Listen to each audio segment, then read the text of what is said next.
یا دونوں پیئرز ایک ساتھ رہتے ہیں کشتی پر، اس کے بعد پھر طلاق اور تکرار کا ماحول ہے۔ ایک آدمی ہندوستان کا جاتا ہے امریکہ اور پیرس گھومنے کے لیے، وہاں سے آنے کے بعد کلکتہ جو بہار کی راجدھانی ہے پٹنہ، اس پٹنے کا کھرب پتی امریکہ سے واپس آنے کے بعد اپنی بیوی اور اپنے بچوں کو گولی سے مار دیتا ہے، ان کا گھر خون میں تبدیل ہو جاتا ہے۔ اگر امریکہ گھومنے کے بعد زندگی کا مزہ مل گیا ہوتا، وہ ارب پتی کبھی اپنی خوبصورت بیوی کو شوٹ نہیں کرتا، وہ اپنے بیٹے کو ذبح نہیں کرتا۔ پتا چلا کہ غم کی بے پناہ شکلیں ہیں، فکر کی بے پناہ صورتیں ہیں، تو امریکہ سے واپس آنے کے بعد مرڈر ہو رہا ہے۔ سشانت سنگھ راجپوت کا کورونا کال میں پھانسی کے پھندے پہ لٹکنے کے بعد اس کی موت ہو رہی ہے۔ 30 سال کی اسمارٹ خوبصورت لڑکی جو لاکھوں نوجوانوں کے دلوں کی دھڑکن، وہ زہر کھا کے جان دیتے رہی ہے۔ پولیس والے ان کی سڑی ہوئی لاش کو ان کے کروڑوں کے فلیٹ سے نکال رہے ہیں۔ پتا یہ چلا کہ اگر سکون سمندر کے کنارے ہوتا تو سمندر کے کنارے گھومنے والے بالکل مست ہوتے، اگر سکون امریکہ اور فرانس سے گھومنے میں ملتا تو کبھی وہاں سے واپس آنے والا ادھوگ پتی اپنی بیوی اور اپنے بچوں کی زندگی کا خاتمہ نہیں کرتا۔ اگر سکون صرف گانا گانے میں مل گیا ہوتا، لتا منگیشکر جی کبھی نہیں کہتی کہ میں اس دنیا کو چھوڑ کے اب مرنا چاہتی ہوں، کیوں جو میں ڈھونڈتی تھی، تلاش کرتی تھی، وہ مجھ کو نہیں ملا۔ کبھی برٹین کا کامیڈین، بہت بڑا فلم اسٹار چارلی چیپلن ہمارے بچے جانتے ہوں گے، جن کے کروڑوں فینس، خربوں کی دولت، بولی بول بول کر کروڑوں کو ہنسانے والا، وہ ڈاکٹر کے پاس جا کے یہ نہیں کہتا کہ میں غم سے چور ہوں، میرے درد کا علاج کر دو۔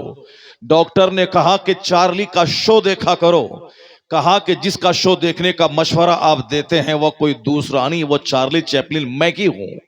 ڈاکٹر دنگ رہ گیا کہ جس کی کامیڈی سن کر لوگ اپنے دل کی بیماری کا علاج کرتے ہیں، یہ آدمی اندر سے اتنا دکھی ہے اندر سے۔ تو ایک قوم مسلم کے نوجوانوں، میں تم سے کہنا چاہتے ہوں، جن لوگوں نے فلم انڈسٹریز میں کام کیا ہے، جس کی نقل کر کے تم سر کے ہیئر اسٹائل کو تم اپنا کے چاروں طرف سے بال مونڈ کے بیچ میں عورتوں کی چوٹی کی طرف بال رکھتے ہو، نقل کس کی؟ جو فلم میں کام کرتا ہے۔ تم سوچتے ہو کہ ان کی زندگی بہت مزے سے گزر رہی ہوگی، تم سوچتے ہو کہ وہ بہت عیش میں زندگی کے دن گزارتا ہوگا۔ کاش میرے پاس بھی دولت ہوتی تو میں بمبئی جاتا، کاش میرے پاس پیسہ ہوتا تو میں واشنگٹن ڈی سی گھومنے جاتا، کاش میرے پاس پیسے ہوتے تو میں 6 لاکھ کے بلیٹ اور 16 لاکھ کی بائک پہ میں چلتا۔ تو 16 لاکھ کے بائک چلانے والا، تمہیں معلوم ہے کہ اظہر الدین کا بیٹا جس کو ان کے باپ نے عید کا تحفہ 16 لاکھ کی بائک دیا تھا، یہ 16 لاکھ یہ آج سے 15 سال پہلے کی بات ہے، جنہوں نے اپنے بیٹے کو 16 لاکھ روپے کی موٹر سائیکل عید کے دن کا تحفہ اپنے بیٹے کو دیا تھا۔ لیکن اسی دن شام میں خبر ملی کہ اس بائک سے وہ بچہ جب ہائی وے پہ چل رہا تھا، ان کی لاش کے ہزاروں ٹکڑے ہو گئے۔ گویا باپ نے اپنے بیٹے کو موت کا تحفہ دیا تھا۔ تو بندہ اپنے بیٹے کو بائک دے سکتا ہے مگر اس کو زندگی نہیں دے سکتا ہے۔ گھر بنا سکتا ہے بندہ مگر سکون نہیں حاصل کر سکتا ہے۔ صاف لفظوں میں 100 بات کی ایک بات، جس میں آپ انجوائے تلاش کر رہے ہیں، ناچنے میں، گھومنے میں، ہلڑ بازی کرنے میں، مسجد سے باہر صاحب دوسروں کی بہو بیٹی کے پیچھے پڑنے میں، اور گانا سننے میں، واٹس ایپ چلانے میں، انسٹاگرام پہ تھرکنے میں، فیس بک چلانے میں، جو اپنی زندگی کے دن برباد کر رہے ہیں تاکہ میری زندگی میں مزہ مل جائے، نہیں ہے مزہ۔ اگر مزہ ہوتا تو فلم کا ہیرو خوش رہتا، وہ کبھی زہر کھا کے نہیں مرتا۔ تو اب میں پوچھتا ہوں، اے قرآن تو بتا دے چین ہے کہاں، سکون ہے کہاں، زندگی کا لطف ہے کہاں؟ میرا قرآن جواب دیتا ہے، میرا قرآن کہتا ہے، الا بذکر اللہ تطمئن القلوب، جان لے کے تیرا پیدا کرنے والا سکون کا فارمولہ تجھ کو بتا رہا ہے کہ جس اسی دلوں میں سکون اور چین ہے ہے جس دل میں خدا کی یاد ہے، جہاں اللہ کا ذکر ہوتا ہے۔ بے شک، سبحان اللہ، سبحان جہاں ذکر الہی ہے وہاں سکون قلب ہے، جہاں تلاوت ہے وہاں سکون قلب ہے، جہاں درود ہے وہاں سکون قلب ہے۔ اگر غریب کی جھوپڑی میں سجدہ ہے، تلاوت ہے، تو خربوں کے محل میں جو سکون نہیں ملتا، اللہ وہ سکون کرائے کے مٹی کے گھر میں عطا کر دیتا ہے۔ اس لیے سکون نہ محل میں اللہ نے رکھا ہے، نہ سکون اللہ نے قیمتی گاڑی میں رکھا ہے، نہ سکون گھڑی، چشمہ، جوتا، کپڑے کے مقابلے میں رکھا ہے۔ سکون اللہ نے مسجدوں میں رکھا ہے، سکون اللہ نے مدرسوں کی چٹائی پہ رکھا ہے، سکون اللہ نے خانقاہوں کی در و دیوار کے سائے میں رکھا ہے، سکون قرآن پاک کی تلاوت میں ہے، سکون روزانہ 1000 بار درود پڑھنے میں ہے، سکون قرآن پاک کی تلاوت کرنے کے بعد کھیت جانے میں رکھا ہے، قرآن کی تلاوت کرنے کے بعد گھر آنگن میں جھاڑو لگانے میں رکھا ہے، قرآن کی تلاوت کرنے کے بعد دکان میں بیٹھنے میں رکھا ہے۔ جو اپنے دن کا آغاز اخبار پڑھ کے کرے گا، جو اپنے دن کا آغاز موبائل دیکھ کے کرے گا، جو اپنے دن کا آغاز ٹیلی ویژن پہ نیم برہنہ خاتون سے نیوز سن کے کرے گا، جو اپنے دن کا آغاز گانا سننے کے بعد کرے گا، دن بھر اس کے چہرے پہ نحوست طاری رہے گی۔ حدیث میں آیا ہے جو نماز فجر چھوڑے گا اس کے چہرے کے نور کو اللہ چھین لیتا ہے۔ تو اب نور چہرے پہ آتا کیسے ہے؟ دن بھر چہرے کی چارمنگ کیسے آتی ہے؟ جو نماز فجر پڑھ کر، ایک پارہ قرآن پڑھ کر اپنے کام کا آغاز کرتا ہے، بے شک، بے شک۔ اللہ اس کے چہرے پہ چارمنگ عطا کر دیتا ہے۔ وہ بھوکا کیوں نہ رہے، چہرہ گلاب کی طرح کھلتا رہتا ہے۔ بے شک، بے شک، سبحان اللہ۔ سکون دل اللہ رب العزت نے اپنی یاد اپنے ذکر میں رکھا ہے۔ یہ قرآن کریم کا فارمولہ، اس کو گرہ باندھ کے رکھ لیں، میری ماں بہن بیٹیاں جان لیں۔ روزانہ صبح سویرے اٹھ کر ہاتھ میں جھاڑو نہیں لیں، روزانہ صبح سویرے اٹھ کر وہ پانی میں کپڑا ڈال کے چولہے کو لیپنے کے لیے وہ تیار نہ ہو جائے۔ 10 بجے جھاڑو لگائیں، کوئی برکت ختم نہیں ہوگی۔ وہ فالس اور جھوٹی بات ہے کہ سورج اگنے سے پہلے گھر میں جھاڑو لگا دینا چاہیے، غلط بات ہے۔ سب سے پہلے فجر کی نماز ہونی چاہیے، اس کے بعد قرآن پاک کی تلاوت ہونی چاہیے، پھر آپ ہاتھ میں جھاڑو لیں اور گھر کی صفائی کریں، ورنہ رات ہی میں پورے گھر کو صاف کر دیں، فرشتے رحمت لے کر نازل نہیں ہوں گے، بلکہ جہاں تلاوت ہوتی ہے فرشتے تلاوت سننے کے لیے اس گھر میں تشریف لے آتے ہیں۔ اور جس گھر میں شیطان کی آمد ہو وہاں کبھی برکت نہیں ہوگی۔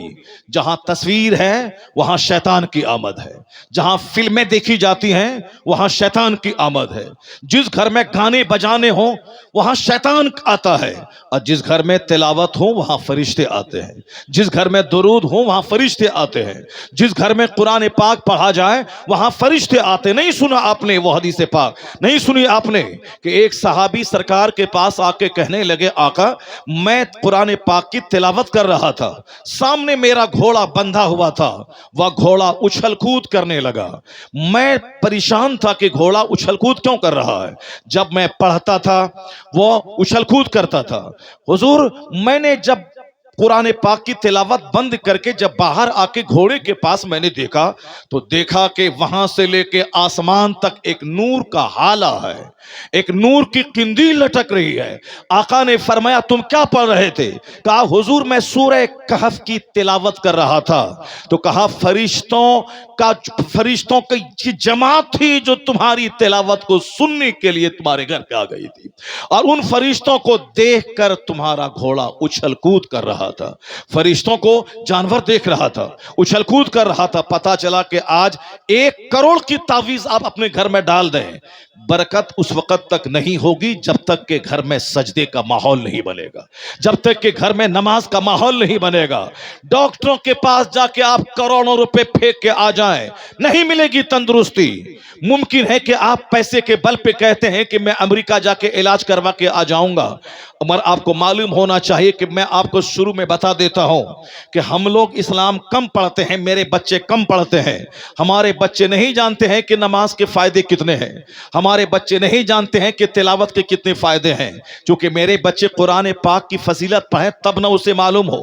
جب یہ بچے سائنس پڑھیں، قرآن پڑھیں، تب نہ یہ جانے کہ قرآن پاک کتنی بڑی عجیب نعمت، کس قدر بڑی نعمت اللہ نے ہمیں عطا کر دی ہے. یہ تو پڑھتے ہی نہیں. نہ ہمارے بچے دین سیکھتے ہیں نہ دنیا سیکھتے ہیں. کافروں کی بیٹیاں شادی کے بعد بلاک ڈیولپمنٹ آفیسر بن رہی ہیں. کافروں کی بیٹیاں شادی کے بعد ڈی ایم بن رہی ہیں. نہیں سنا آپ نے حیدرآباد میں پانی پوری بیچنے والے کی شادی ہوئی، ان کی بیوی ہائی کلاس کے ہائی نمبر سے انٹرمیڈیٹ کر چکی تھی. شادی کے بعد بولی آپ پانی پوری بیچتے ہیں، گھر بار تو چل ہی جاتا ہے، مگر میں پڑھنا چاہتی ہوں. پانی پوری بیچنے والا شوہر بولا میں تو 500 روپے کما ہی لیتا ہوں، تم گھر میں رہو اور اسٹڈی کرو. اگر تم کو پڑھنے کا شوق ہے تو تم اسٹڈی کرو. مسلمانوں کی بیٹیاں شادی کے بعد سمجھ لیتی ہیں کہ اب ہمارا کام ختم ہو گیا، اب بچے پیدا کرنا، گھر میں جھاڑو لگانا، کچن میں کھانا بنانا اور ساس اور نند کی غیبت کی پوٹلی لے کے بیٹھ جانا اور روزانہ فون کر کے اپنی ماں کو شوہر اور شوہر کی ماں کی شکایت کرنا. یعنی گھر میں ہنستے کھیلتے ماحول میں آگ لگا دینا. جہاں غیبت ہوگی آگ لگے گی، جہاں حسد ہوگا آگ لگے گی، جہاں چغلخوری ہوگی آگ لگے گی، جہاں شکایت کی پٹلی ہوگی وہاں آگ لگے گی. سکون تو وہاں ملتا ہے جہاں عیب کو کھولا نہیں جاتا ہے بلکہ عیب کو چھپایا جاتا ہے. سکون وہاں ملتا ہے جہاں عیب کی پردہ پوشی ہوتی ہے. سکون وہاں ملتا ہے جہاں دوسروں کی خوبیاں اور دوسروں کے کمالات کو دیکھا جاتا ہے. اور جہاں ہمیشہ بجھا ہوا دل لے کے دوسروں کی غیبت کا ماحول ہو وہاں کبھی صحت نہیں ملے گی. اس لڑکی نے کہا کہ میں پڑھوں گی. شوہر نے کہا کہ تم پڑھو، میری طرف سے آزادی ہے، میں پانی پوری بیچ کر میں تیری کتاب خریدوں گا اور میں تجھ کو وہاں تک پڑھاؤں گا جہاں تک تو پڑھنا چاہتی ہے. اخبار میں خبر آئی کہ وہ پڑھتی رہی گریجویشن میں، انہوں نے ٹاپ کلاس کا مارک لائی. اس کے بعد U P S C union public service commission کی تیاری کرنے لگی. پانی پوری بیچنے والی کی بیوی وہ صاحب union public service commission U P S C جس کے پاس کرنے کے بعد بندہ ڈی ایم بنتا ہے، ہائی کلاس کا جاب ملتا ہے. انہوں نے تیاری کی، بہت ذہین تھی، بہت جینیس تھی، محنت کی.